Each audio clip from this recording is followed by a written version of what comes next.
ఇక డీటెయిల్స్ చూస్తే ఆంధ్రుల జీవనాడి పోలవరం ప్రాజెక్టు రాష్ట్ర దశను మార్చే ప్రాజెక్టు. గత ప్రభుత్వ హయాంలో ప్రాజెక్టు పురోగతి పూర్తిగా మందగించింది. 2004 సంవత్సరంలోనే ప్రాజెక్టు ప్రారంభించారు. అప్పటి ముఖ్యమంత్రి వైఎస్ రాజశేఖర రెడ్డి కేవలం కుడి ఎడమ ప్రధాన కాల్వల నిర్మాణానికే ప్రాధాన్యత ఇచ్చారు. 2009 వరకు ప్రాజెక్టు పనులు జరగలేదు. ఆ తర్వాత అధికార పగ్గాలు చేపట్టిన రోషయ్య, కిరణ్ కుమార్ రెడ్డిలు కొంత చొరవ తీసుకున్నా ఆశించిన స్థాయిలో ముందుకు సాగలేదు.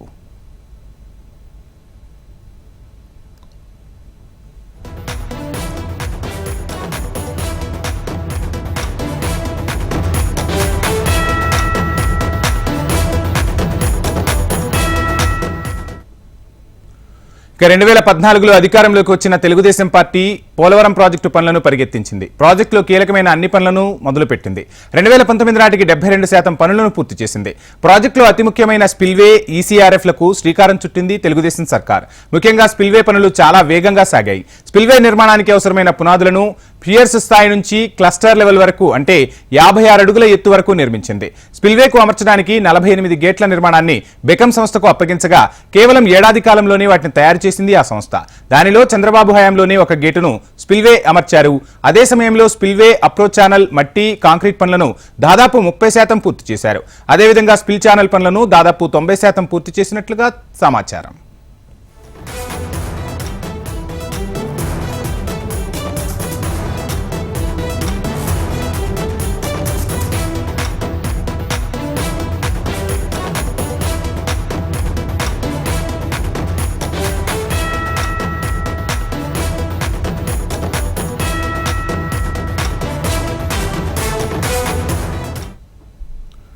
ఇక 2017లో ప్రధాన ఈసీఆర్ఎఫ్ నిర్మాణానికి తెలుగుదేశం సర్కార్ శ్రీకారం చుట్టింది. డ్యాం నిర్మాణంలో కీలకమైన డయాఫ్రమ్ వాల్ నిర్మాణాన్ని జర్మనీకి చెందిన భావర్ కంపెనీకి అప్పగించగా కేవలం 9 నెలల్లోనే ఆ పని పూర్తయింది. తర్వాత డయాఫ్రమ్ వాల్ పై ప్రధాన డ్యాం నిర్మాణానికి శ్రీకారం చుట్టింది. ప్రధాన డ్యాం నిర్మించేటప్పుడు గోదావరి నదికి వరదల వలన పనులకు ఆటంకం కలగకుండా ఉండేందుకు upper coffer dam, lower coffer డ్యాంల నిర్మాణాన్ని చేపట్టారు. ప్రధాన డ్యాంకు ఎగువన దాదాపు 1300 మీటర్ల పొడవున 36 మీటర్ల ఎత్తున అప్పర్ కాపర్ డ్యాం పనులను పూర్తి చేశారు. మరో 600 మీటర్లు మాత్రమే కట్టాల్సి ఉంది. అదే సమయంలో లోయర్ కాపర్ డ్యాం పనులను దాదాపు పూర్తి చేశారు.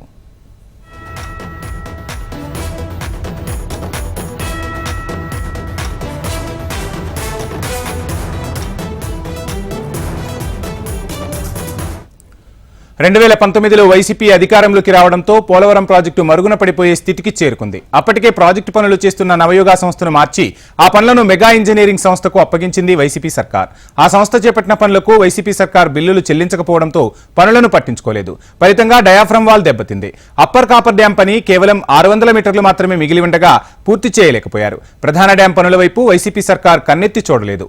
అదే సమయంలో అప్పర్ కాపర్ డ్యాం వైపు నుంచి స్పిల్వే వైపు వరద నీటిని మళ్లించేందుకు 500 కోట్ల వ్యయంతో గైడ్ బండును నిర్మించారు. నిర్మాణ సమయంలో ఆ ప్రాంతంలో మట్టి నమూనాలను పరీక్షించకపోవడంతో రోజుల వ్యవధిలోనే గైడ్ బండు కుంగిపోయింది. ప్రాజెక్టుకు సంబంధించిన అనేక డిజైన్లు 4 ఏళ్లుగా పెండింగ్లోనే ఉన్నాయి.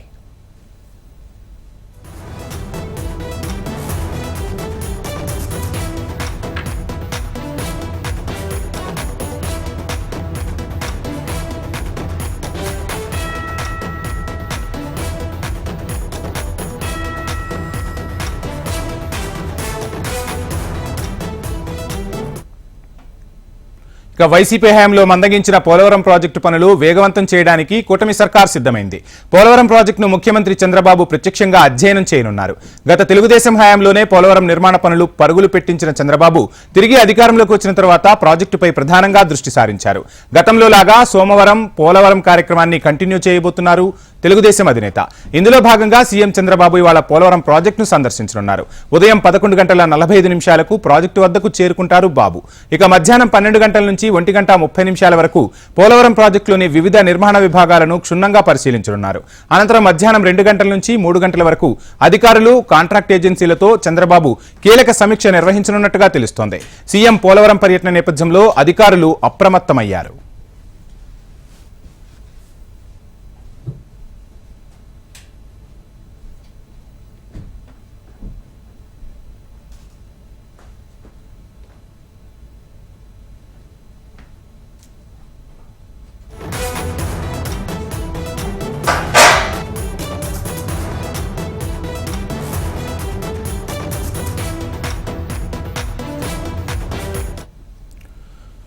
ఇక ఈ రోజు చంద్రబాబు పోలవరం ప్రాజెక్టును సందర్శించనున్నారు. అధికారులతో కూడా కీలక సమీక్షా సమావేశం నిర్వహించే అవకాశం ఉన్నట్టుగా తెలుస్తుంది. సీఎం పోలవరం పర్యటనకు సంబంధించి ఓవరాల్ డీటెయిల్స్ మా కోఆర్డినేటర్ రాజేష్ అందిస్తారు. రాజేష్, చూస్తూ ఉన్నాం, చంద్రబాబు నాయుడు పోలవరంపై పూర్తిగా దృష్టి సారించినట్టు తెలుస్తుంది. ఆంధ్రుల జీవనాడి పోలవరాన్ని ఎట్టి పరిస్థితుల్లో పూర్తి చేయాలనే సంకల్పంతో సర్కార్ అడుగులు వేస్తున్నట్టుగా తెలుస్తుంది. ఓవరాల్ డీటెయిల్స్ ఏంటి బాబు పర్యటనకు సంబంధించి?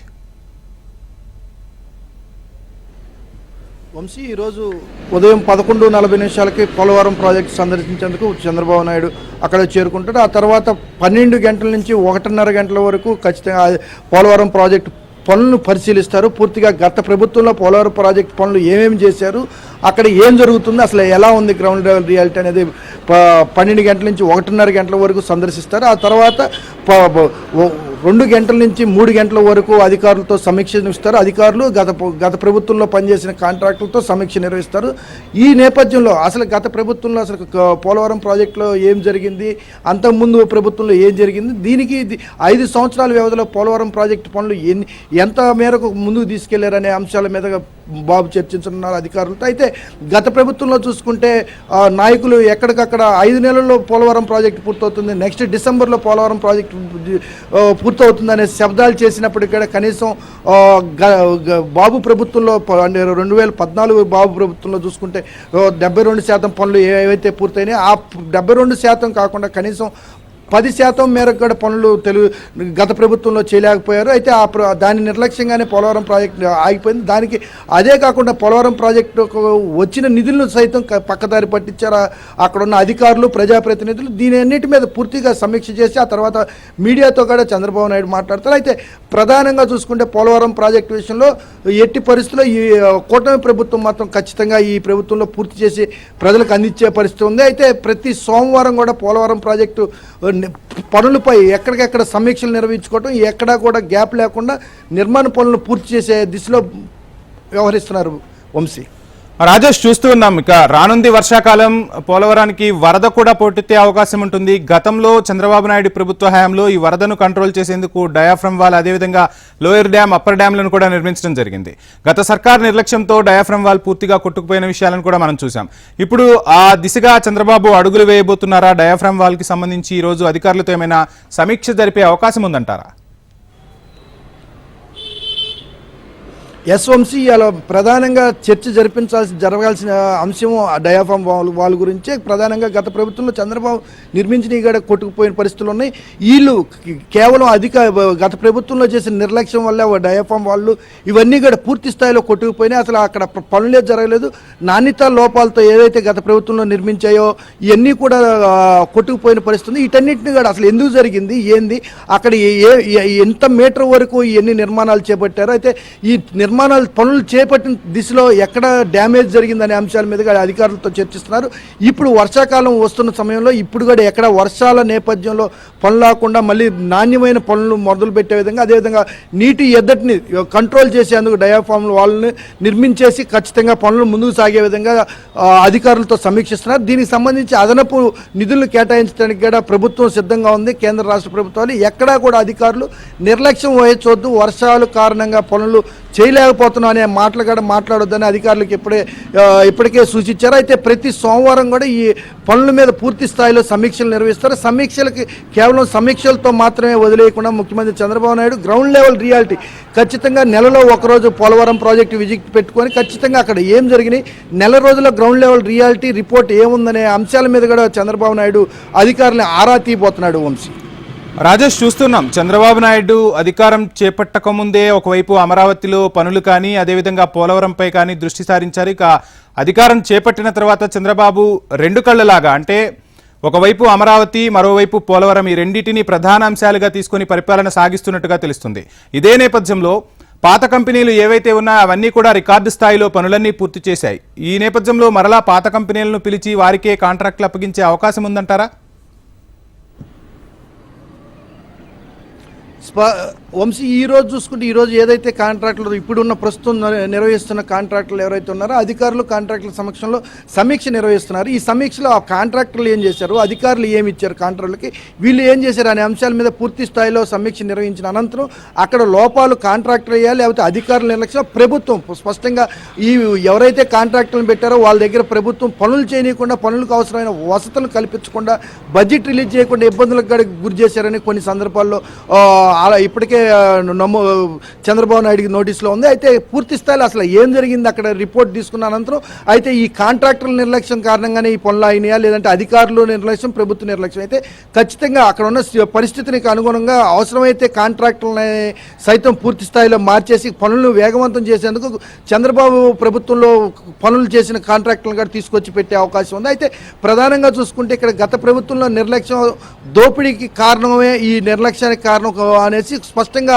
అధికార పార్టీ చెబుతుంది. ఎందుకంటే గత ప్రభుత్వంలో ఏడాదిలో పోలవరం ప్రాజెక్టు నిర్మించి పూర్తి చేస్తామని చెప్పిన నాయకులు కనీసం 5 సంవత్సరాల్లో కనీసం 10% పనులు కూడా పూర్తి చేయలేని పరిస్థితి ఉంది. అటువంటి తరుణంలో నాయకులు వల్లే పోలవరం ప్రాజెక్టు పూర్తిగా ఆగిపోయింది. అదేవిధంగా ఈ పోలవరం ప్రాజెక్టు పనులు పూర్తి చేయడానికి గత ప్రభుత్వం సపోర్ట్ చేయలేదన్నారు. అయితే ఈ ప్రభుత్వంలో చూసుకుంటే ఎన్నికలకు సంబంధం ఓటర్లతో సంబంధం లేక ముందు నుంచే కూటమి ప్రభుత్వం స్పష్టంగా ఎట్టి పరిస్థితుల్లో అధికారం ఇస్తే ఖచ్చితంగా పోలవరం ప్రాజెక్టును పూర్తి చేస్తాం, అమరావతిని నిర్మిస్తామని చెబుతున్నాం. అయితే అదే తరుణంలో బాధ్యతలు చేపట్టించి ప్రతి నిమిషం కూడా అమరావతి నిర్మాణం పోలవరం ప్రాజెక్టు నిర్మాణ పనుల మీద దృష్టి సారించారు Chandrababu Naidu. Vamsi, thank you Rajesh.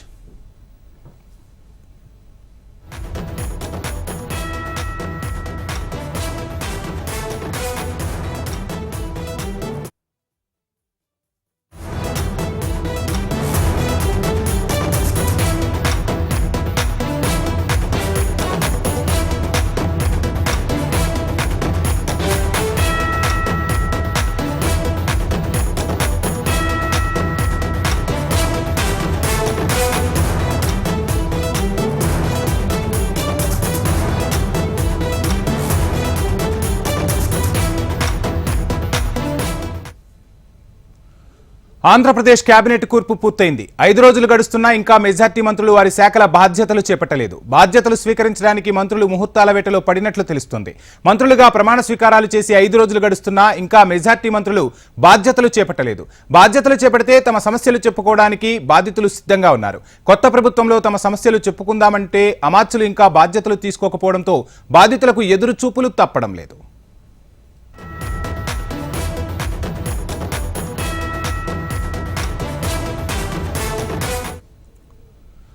Andhra Pradesh cabinet కూర్పు పూర్తయింది. 5 రోజులు గడుస్తున్నా ఇంకా మెజార్టీ మంత్రులు వారి శాఖల బాధ్యతలు చేపట్టలేదు. బాధ్యతలు స్వీకరించడానికి మంత్రులు ముహూర్తాల వేటలో పడినట్టుగా తెలుస్తుంది. ఇదే అంశానికి సంబంధించి ఓవరాల్ డీటెయిల్స్ మా ప్రతినిధి కాంతి అందిస్తారు. కాంతి, చూస్తూ ఉన్నాం, ఒకవైపు సీఎం చంద్రబాబు నాయుడు బాధ్యతలు స్వీకరించి పరిపాలనను పరుగులు పెట్టిస్తూ ఉన్నారు. చాలా మంది మంత్రులు ఇంకా బాధ్యతలు స్వీకరించలేదు. రాష్ట్రంలో కూడా అనేక సమస్యలు ఉన్నాయి. ప్రజలందరూ కూడా ఆసక్తిగా ఎదురు చూస్తున్నారు. ఎప్పుడు మంత్రులు బాధ్యతలు స్వీకరిస్తారా, తమ గూడును వెళ్లబోసుకుందామని. ఎప్పట్లోగా మంత్రులందరూ బాధ్యతలు తీసుకునే అవకాశం ఉంది? ఓవరాల్ డీటెయిల్స్ ఏంటి? ఆంధ్రప్రదేశ్ లో సచివాలయంలో మంత్రిగా బాధ్యతలు తీసుకోవాల్సిన వారి సంఖ్య ఇంకా ఎక్కువగానే ఉందని చెప్పుకోవాలి. కేవలం 3 మంత్రులు అలాగే సీఎం చంద్రబాబు నాయుడు మాత్రం బాధ్యతలు ఇప్పటి వరకు కూడా తీసుకున్న వారిలో ఉన్నారు. పార్థసారథి హౌసింగ్ శాఖ మంత్రిగా, అలాగే వైద్య ఆరోగ్య శాఖ మంత్రిగా సత్యకుమార్, దాంతో పాటుగా మున్సిపల్ అడ్మినిస్ట్రేషన్ శాఖ మంత్రిగా నారాయణ, ఈ 3 మాత్రమే ఇప్పటి వరకు ఛార్జ్ తీసుకున్నారు. అయితే ముహూర్త సరిగ్గా లేకపోవడం, అలాగే అధికారులు జేడీ అధికారులు ఇప్పటికీ కూడా చామర్తి ఇంకా రెడీ కాకపోవడం తోటి కొంత ఆలస్యం అవుతా ఉంది. అయితే మొత్తం సచివాలయంలోని పాత బ్లాక్స్ ఏవైతే ఉన్నాయో, మున్సిపల్ అడ్మినిస్ట్రేషన్ కి సంబంధించినటువంటి పాత ఛాంబర్ ఏదైతే ఉందో దాన్నే నారాయణ తీసుకొని తనను కంటిన్యూ చేస్తున్నారు. అలాగే సత్యకుమార్ కూడా గతంలో వైద్య ఆరోగ్య శాఖకి కేటాయించినటువంటి బ్లాక్ ఏదైతే ఉందో ఆ బ్లాక్ లోనే పనులను స్టార్ట్ చేసేందుకు ముహూర్తం కూడా ఉండడంతో నిన్నటి నుంచి ఆయన ఛార్జ్ తీసుకోవడం జరిగింది. అయితే మిగిలిన మంత్రులంతా కూడా ముహూర్త బలంతో పాటుగా ఛాంబర్స్ కి సంబంధించిన కేటాయింపు విషయంలో కొంత జాప్యం జరుగుతోంది. అయితే ఇప్పటికే అటు ఉప ముఖ్యమంత్రితో పాటుగా మిగిలిన మంత్రులంతా కూడా వచ్చి ఛాంబర్స్ ని చూసుకుని వెళ్లారు. అయితే వారికి ఛాంబర్స్ కేటాయింపు విషయంలో సెకండ్ బ్లాక్ లో ఉప ముఖ్యమంత్రి ఛాంబర్ ఏర్పాటు చేసే అవకాశం ఉన్నప్పటికీ కూడా చంద్రబాబు బ్లాక్ లోనే ఉప ముఖ్యమంత్రికి కూడా ఛాంబర్ ఏర్పాటు చేయాలని ఆదేశాలు ఇవ్వడంతో అధికారులు ఇంకా స్పష్టత రాకపోవడంతో ఈ ఛాంబర్స్ ఏర్పాటు అనేది కొంత జాప్యం అవుతుంది. ఈ నేపథ్యంలో మంత్రులు కూడా ఎవరి నియోజకవర్గాలకు వారు గెలిచిన తర్వాత వెళ్ళడం జరిగింది. వారు కూడా తిరిగి ముహూర్త బలంతో వచ్చి తీసుకునే ఏదైతే ఛార్జ్ తీసుకునే అవకాశం కనిపిస్తా ఉంది. మొత్తంగా చూసుకున్నట్లయితే ఛాంబర్స్ ఏర్పాటుకు సంబంధించి అలాగే మంత్రుల ప్రమాణ స్వీకారానికి ఇంకా 2 లేదా 3 రోజులు పట్టే అవకాశం కనిపిస్తా ఉంది. థ్యాంక్ యూ కాంతి.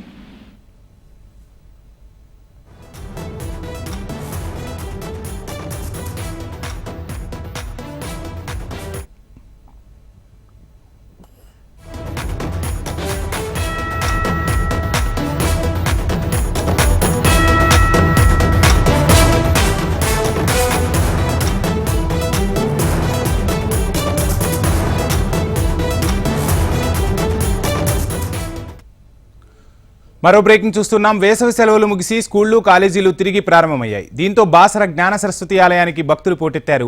సోమవారం సెలవు దినం కావడం, మోహిని ఏకాదశి పర్వదినం కలిసి రావడంతో భక్తుల రద్దీ అమాంతం పెరిగిపోయింది. వేకోజాము నుంచి అమ్మవారి దర్శనం కోసం భక్తులు క్యూలైన్లలో బారులు తీరగా అమ్మవారి దర్శనానికి సుమారుగా 4 గంటల సమయం పడుతోందని అధికారులు చెబుతున్నారు. ఇక ఉదయం నుంచి అక్షరాభ్యాస మండపాలన్నీ సందడిగా మారిపోయాయి. పాఠశాలల పునఃప్రారంభం కావడం, మరోపక్క సోమవారం ఏకాదశి కలిసి రావడంతో భక్తుల రద్దీ విపరీతంగా పెరిగిందని ఆలయ అర్చకులు చెబుతున్నారు.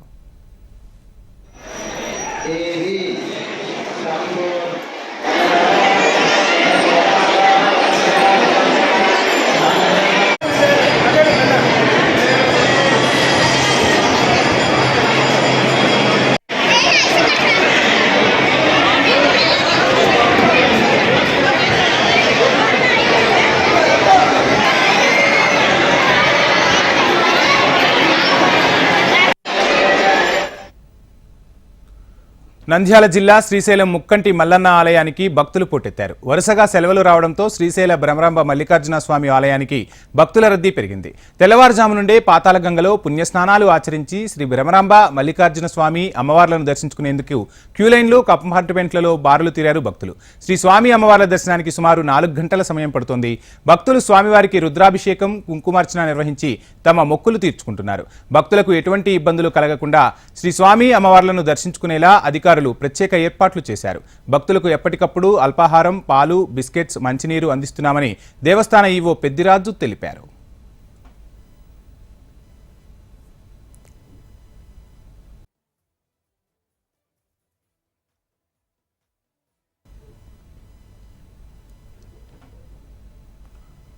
సిద్దిపేట జిల్లా హుస్నాబాద్ పట్టణంలో మంత్రి పొన్నం ప్రభాకర్ మార్నింగ్ వాక్ లో పాల్గొని ప్రజా సమస్యలు అడిగి తెలుసుకున్నారు. బక్రీద్ సందర్భంగా ముస్లిం సోదరులకు శుభాకాంక్షలు తెలిపారు పొన్నం. పట్టణంలోని పురవీధుల గుండా నడుస్తూ ప్రజలతో ముచ్చటించారు. పలు ప్రజా సమస్యలను ప్రజలు మంత్రి దృష్టికి తీసుకొచ్చారు. పలు అంశాలపై వెంటనే అధికారులతో మాట్లాడి సమస్య పరిష్కారానికి చొరవ చూపారు. పట్టణంలో జరుగుతున్న రోడ్డు వైండింగ్, నాలాల నిర్మాణాలను పరిశీలించారు. నాలాల నిర్మాణాన్ని త్వరగా పూర్తి చేస్తామని హామీ ఇచ్చారు. కొన్ని ప్రాంతాల్లో ఇంటి ముందు కూల్చేసిన ప్రాంతాల్లో త్వరగా నిర్మించాలని అధికారులను ఆదేశించారు. పట్టణంలోని విజయ పాల ఉత్పత్తిదారుల సహాయ సహకార సంఘాన్ని సందర్శించారు. రోజు వస్తున్న పాలుని, ప్రజలు ఇళ్లలోకి తీసుకెళ్తున్న పాల వివరాలను కూడా ఆరా తీశారు.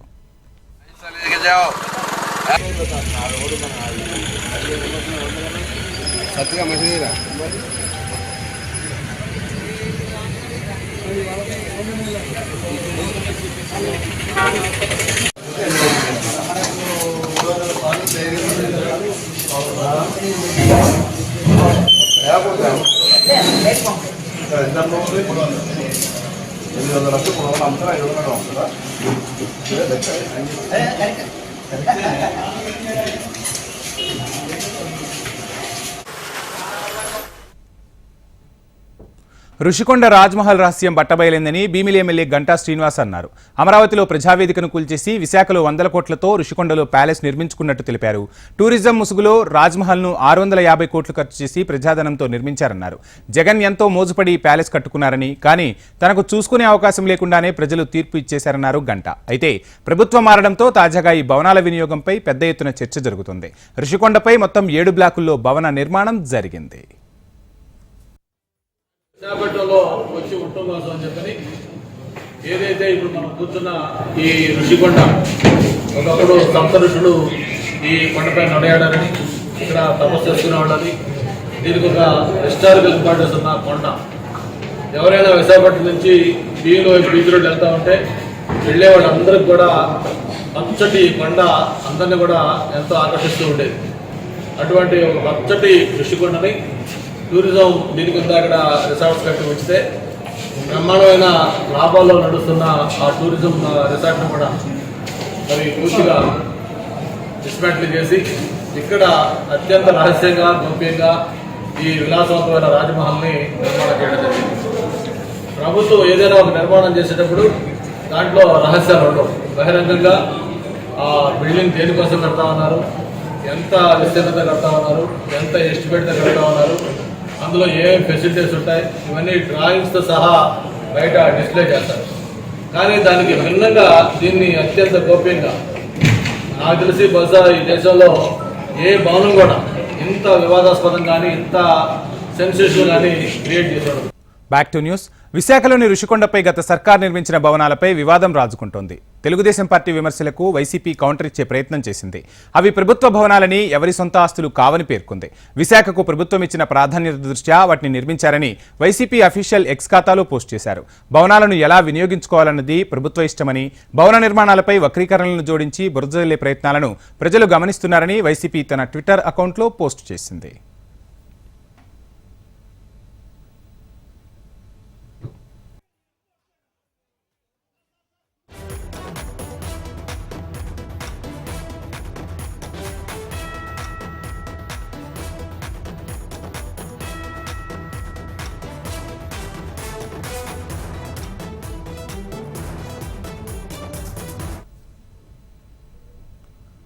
నీట్ పరీక్ష నిర్వహణలో అధికారులు ఎవరైనా అవకతవకలకు పాల్పడినట్లు తెలితే కఠిన చర్యలు తప్పవని కేంద్ర మంత్రి ధర్మేంద్ర ప్రధాన్ హెచ్చరించారు. సుప్రీంకోర్టు సూచనలకు అనుగుణంగా 1563 మంది అభ్యర్థులకు తిరిగి పరీక్షలు నిర్వహిస్తున్నామని చెప్పారు. 2 చోట్ల అక్రమాలు జరిగాయని గుర్తించామని, ఈ వ్యవహారాన్ని ప్రభుత్వం తీవ్రంగా పరిగణిస్తోందని తెలిపారు. ఎన్టీఏ ఉన్నతాధికారులు ఎవరైనా దోషులుగా తేలితే వారు తీవ్ర పరిణామాలు ఎదుర్కోక తప్పదని తేల్చి చెప్పారు. ఎన్టీఏలో ప్రక్షాళన అవసరమని, ఈ దిశగా చర్యలు చేపడుతున్నామన్నారు కేంద్ర మంత్రి. నీట్ యూజీ 2024లో గ్రేస్ మార్కులు పొందిన విద్యార్థులు ముందు 2 మార్గాలున్నాయని, ఈ నెల 23న మళ్లీ పరీక్ష రాసి జూన్ 30 నాటికి నూతన స్కోర్ పొందడం, లేదా గ్రేస్ మార్కులు లేకుండా గతంలో సాధించిన స్కోర్ను ఆమోదించాలని స్పష్టం చేశారు మంత్రి.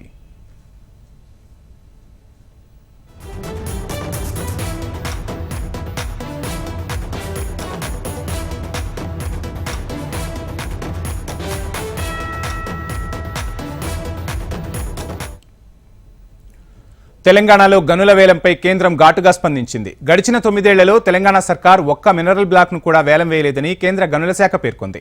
వచ్చే జూన్ 30 నాటికి కనీసం 6ంటికి వేలం పూర్తి చేయాలని స్పష్టం చేసింది. ఇప్పటికే రాష్ట్ర ప్రభుత్వానికి 11 బ్లాకుల జియోలాజికల్ నివేదికలను పంపినట్లు అధికార వర్గాలు స్పష్టం చేశాయి. వీటిలో 5 సున్నపురాయి, 5 ఇనుప ఖనిజం, 1 మాంగనీస్ బ్లాక్ ఉన్నట్లు వెల్లడించింది. గనుల వేలంపై కేంద్ర గనుల శాఖ రాష్ట్ర ప్రభుత్వానికి పలుమార్లు గుర్తు చేసినప్పటికీ ఒక్క బ్లాక్ ను కూడా వేలం వేయలేదని సదరు వర్గాలు పేర్కొన్నాయి. ఈ నేపథ్యంలో జూన్ 30 నాటికి ఖచ్చితంగా కనీసం 6ంటికి వేలం పూర్తి చేయాలని సూచిస్తూ తెలంగాణ సర్కార్కు కేంద్ర మంత్రిత్వ శాఖ లేఖ రాసింది. ఈ విషయంలో విఫలమైతే ఆ ప్రక్రియను కేంద్రమే స్వయంగా చేపట్టాల్సి వస్తుందని స్పష్టం చేసింది.